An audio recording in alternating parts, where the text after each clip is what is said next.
Good afternoon, how are you? Well, it's beautiful out. We had rain, and so Thomas Jefferson assures us that we're now in the 70s, which is good. The wind is at 0 as far as I can tell, and the reports seem to say the same thing. And the humidity is pretty close to 80%. So, what's going on? I think that you can follow stories these days as increments of what's happened, which is, I guess, always true. Things don't happen. The entire cycle doesn't happen in a single day. It's not like a TV series, Life, or the first draft of history. Now, you remember that Trump went on certain that he'd had a conversation with Willie Brown, the former San Francisco mayor, and they were concerned that the helicopter was going to go down. And it turns out that that was a story about a ride they never shared.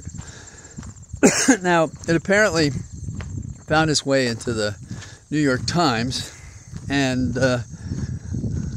Trump has said things like he's going to sue the New York Times for printing it when we already have the identity of the person who was with him.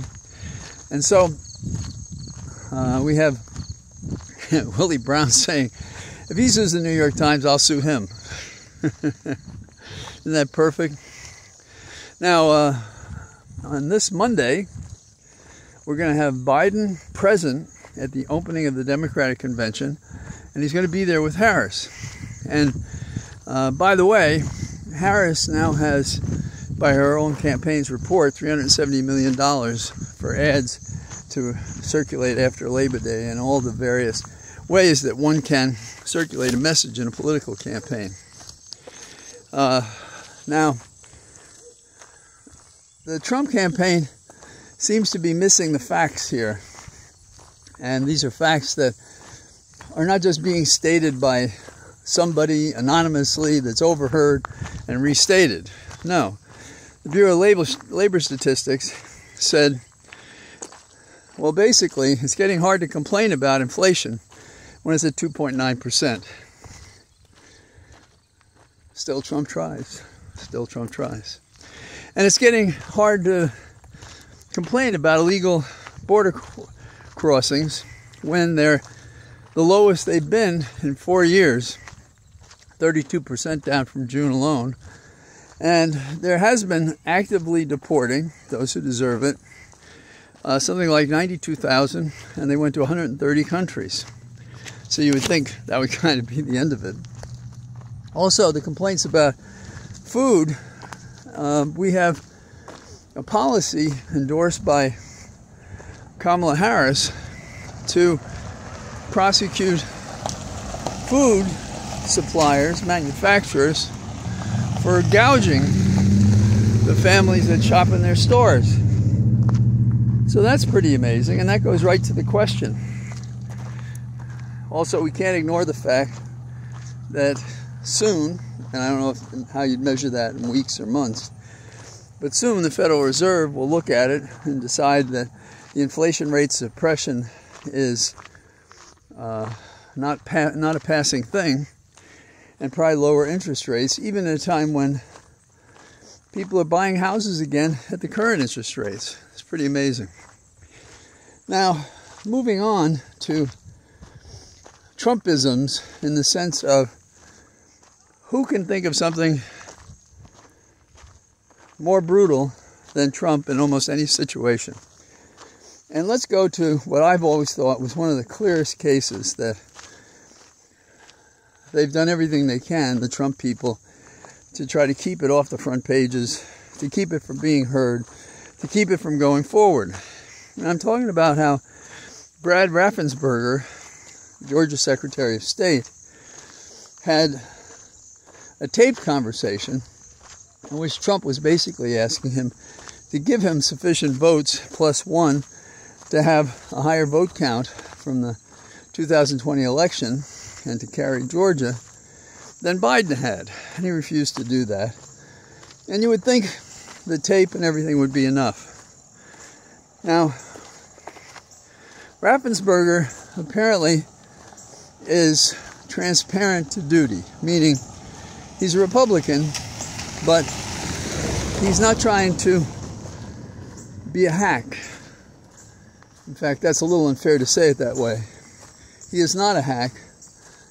He is working hard at doing his job right. And he published his own little book called Integrity Counts, which sort of fits that. He paid for it out of his own pocket. And one of the items in that book is to criticize the description of a video of the election polling place, and for a woman, a podster from Texas, Jackie Pick, Jacki, who claimed that this proved that there had been corruption in the election. And Raffensperger said the security tape was deceptively sliced and edited, and never mentioned her name. But then he was sued in Texas for having said the truth, basically. And although there's an Exhibit 1, if you will, the tape itself that rebuts the charge, he has spent $500,000 defending his truth. There's something wrong with that. Is it that she did some forum shopping to get to Texas, to get this lever and this political advantage over the Secretary of State of Georgia? You be the judge. But this is the kind of corrupt use of our organs of government to obtain a wrong and unfair result just because you can, because of the power, not the rightness of the cause. Now, there are other things we could talk about, and we will in the days ahead. But just as I was coming out, I was thinking about Matthew Perry. And you may know him or remember him as a seemingly talented and happy actor. And seemingly, he was talented, but he was seemingly happy in his roles, when apparently, however it happened, he had a very serious mental health issue, involved depression and escape from reality. And apparently there was no mental health remedy that took care of his situation. And what we have instead was a man with a serious depression. And there is a Title III medicine, ketamine, and it's a short-acting sedative, but it also is good for pain. But it's also used, if you will, off-label as a recreational drug, because it has, you can suffer from illusions, delusions, mystical visions, and you become indifferent. And Matthew Perry, however it occurred, however analyzed it was receiving ketamine as one of the things to help him deal with his depression. But then they cut him off. I can't say whether that was legitimate or not, but because what followed was him getting ketamine from any source he could, and in larger and larger amounts. Now, it's a drug that wears off, depending on the person, in hours or days. And so, whatever helps you with your depression or your fear or your need to escape through an illusion or delusion or image, sort of like an acid trip of some sort, then what you have is a person who's become addicted. Now, there's a lot of misunderstanding about the words addicted and dependent. But his voracious need for this drug suggests that he was so deep into depression, he was indifferent to his own safety. Now, some will celebrate the fact that they've prosecuted those in the daisy chain that got him ketamine after he was denied it in the clinical programs he was participating. And there's an editorial I saw which I thought was beautifully written by a person who had been an addict, who said, many may think that because of the prosecution, it's taken care of. And so that's not true. The nation has leaders everywhere talking about mental health, but they don't believe it. It's a point of discrimination. It's a point of humor. You know, somebody would use this drug, oh, that's funny. Now, the people who were involved, his assistant, 2 doctors, a drug dealer, and another bystander, all played a part. And there's at least one email that says, is he so ignorant as to need more? And how much will he pay for it? And as we know from other kinds of drug addiction, it can be huge. So we now prosecute the people after the fact that misused the drug that Matthew Perry was prepared to pay for and to use to some satisfaction until it was too much, and seemingly, according to the autopsy, he OD'd and died.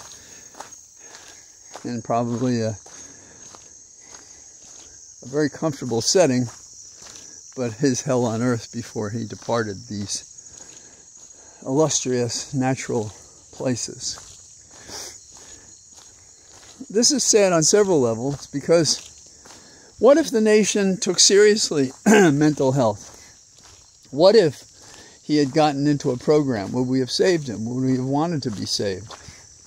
What if we had an acceptance of those who wanted to take an escape from this life because it was so miserable that they'd be permitted to do so? That sounds terrible to some people, but it's quite sensible if you spend even a moment thinking about it. The Stoic Seneca said, life doesn't have to be so terrible because you can always take an exit from it. I think that's a healthier way to look at it, and there should be maybe ways that a person verifies and thinks about it. It shouldn't be a decision on a single day, for example, but maybe it should be, depending on what's about to happen to you. And instead, if we were treating people and anticipating they were starting on a line of steps that was going to cause them great grief, maybe we could be helpful.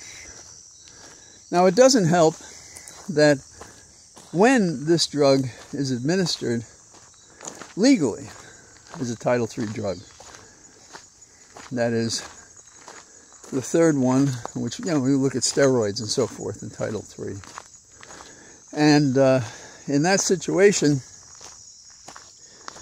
we have DEA agents and others who go out ignorant of the medicine, and they close down doctors, and they chase patients, legitimate patients, to other sources, self-medicating. Some may drink, some may get drugs on the black market, if you will, meet at some gas station somewhere and pass thousands of dollars for so many vials to inject or pills to swallow.